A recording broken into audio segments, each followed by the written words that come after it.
এই নারীকে আল্লাহ অনেক সম্মান অনেক মর্যাদা এই দুনিয়াতে দিয়েছে।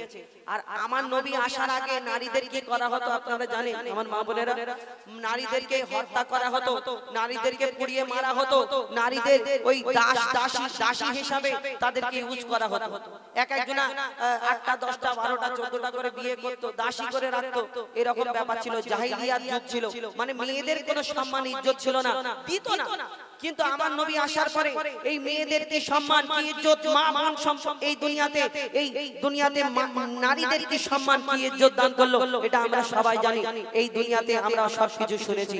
কিন্তু এই দুনিয়াতে আমাদের এই মা বোনেদের সম্মান করতে আমার নবী শিখিয়ে গেছে।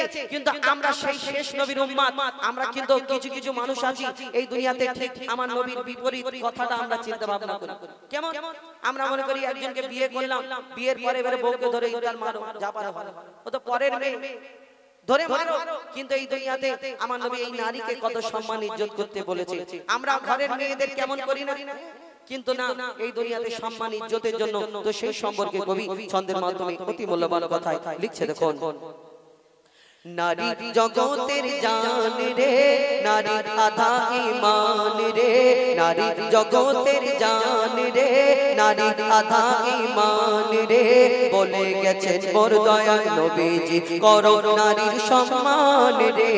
নারী জগতের জান রে, নারী আধা ঈমান রে, বলে গেছেন মোর দয়াল নবীজি করো নারীর সম্মান রে, বলে গেছেন মোর দয়াল নবীজি করো নারীর সম্মান রে।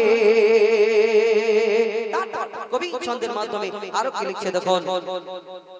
নারীকে কেউ কখনো নিজের গোলাম ভেবো না।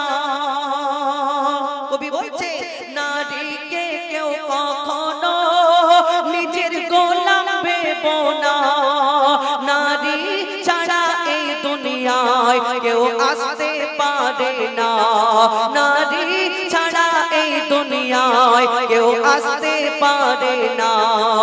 নারী যদি হয় মূর্খ পিছিয়ে যাবে সমাজ। পুরুষের উন্নতিতে থাকে গো নারীদের হাত। পুরুষের উন্নতিতে থাকে গো নারীদের হাত। বলে রাব্বানা সুখ পাবে না, বলে রাব্বানা সুখ পাবে না করলে নারীর অপমান রে। নারী জগতের জান রে, নারী আধা ঈমান রে, বলে গেছেন মোর দয়াল নবীজি করো নারীর সম্মান রে।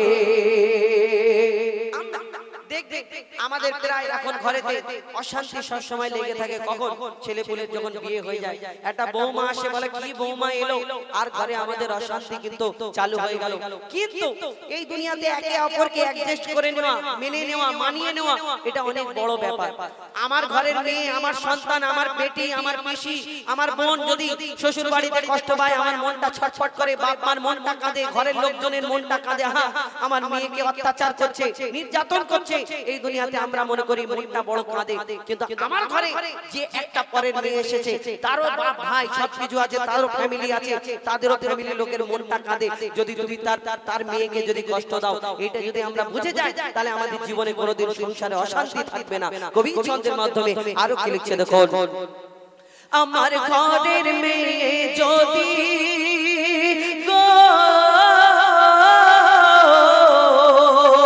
আমার ঘরের মেয়ে যদি শ্বশুর বাড়ি কষ্ট পায়, মা বাপের মনটা কাঁদে আর বুকটা ফেটে যায়।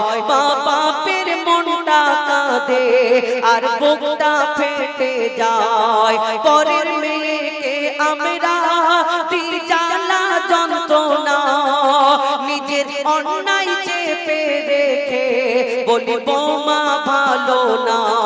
নিজের অন্যায় চেপে রেখে বলি বৌমা ভালো না। যারা পরের ভেবে কষ্ট দেবে, যারা পরের ভেবে কষ্ট দেবে তারা নয় ভালো ইনসান রে নারী জগতের জান রে নারী আধা ঈমান রে বলে গেছেন মোর দয়ার নবীজি করো নারীর সম্মান রে আমার মা বোনেরা মনে করছে হ্যাঁ নারীকে কি সম্মান কি ইজ্জত দিয়েছে হ্যাঁ নিশ্চয়ই দিয়েছে সম্মান ইজ্জত দিয়েছে কিন্তু তোমাদেরও কিছু করণীয় কর্তব্য এই দুনিয়াতে আছে একটা আমরা জানি মা বাবার মায়ের পায়ের তলায় জান্নাত সন্তানের একটা ছেলে আমি হুজাইফা আমি যদি 50 বছর বেঁচে থাকি আমার মাও যদি সারা জীবন বেঁচে থাকে আমি 50 বছর আমার মায়ের খেদমত করতে পারবো এই দুনিয়াতে মায়ের পায়ের তলায় জান্নাত যদি আমার মাকে খুশি করতে পারি খেদমত করে তাহলে আমার জন্য জান্নাতের রাস্তা কিন্তু সোজা হয়ে যাবে এটা আমরা জানি কিন্তু একটা মেয়ে 15 বছর 16 বছর 17 বছর 19 বছর 20 বছর বিয়ে হয়ে যাবে তার মায়ের খেদমত করতে পারবে কি আমার মা বলে হ্যাঁ পারবে না কিন্তু তার জন্য কি ওই মায়ের খেদমতটা যদি মানে বিফলে যায় মানে তার মায়ের খেদমত যদি না করতে পারে তাহলে তার কি জান্নাতের রাস্তা সোজা নেই আছে এই দুনিয়াতে তুমি যখন পরের বাড়ি চলে যাবে সেই তোমার স্বামী যে হবে তুমি যদি তোমার স্বামীর খেদমত করে তোমার স্বামীর মনকে জয় করে নাও এই দুনিয়াতে তাহলে তোমার জন্য জান্নাতের রাস্তা সোজা হয়ে যাবে কেন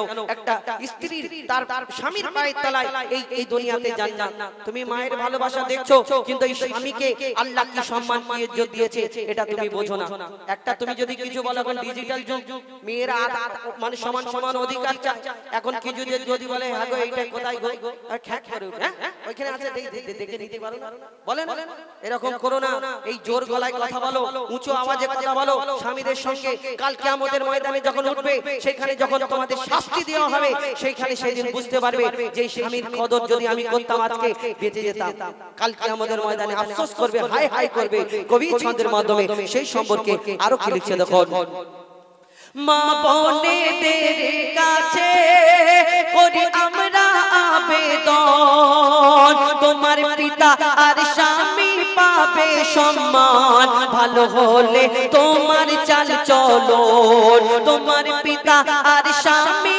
পাবে সম্মান ভালো হলে তোমার চাল চলন যতই থাক না তোমার আমল যতই নামাজ পড়ো রোজা করো কবি লিখছে যতই থাক না তোমার আমল যতই হও না পরহেজগার মইদুল ইসলাম বলে যায় তোর সব কিছু বেকার মইদুল ইসলাম বলে যায় তোর সব কিছু বেকার কেন স্বামীর মনে কষ্ট দিলে স্বামীর মনে কষ্ট দিলে যাবি সোজা জাহান্নাম রে নারী জগতের জান রে নারী আধা ঈমান রে বলে গেছেন মোর দয়াল নবীজি করো নারীর সম্মান রে বলে গেছেন মোর দয়াল নবীজি করো নারীর সম্মান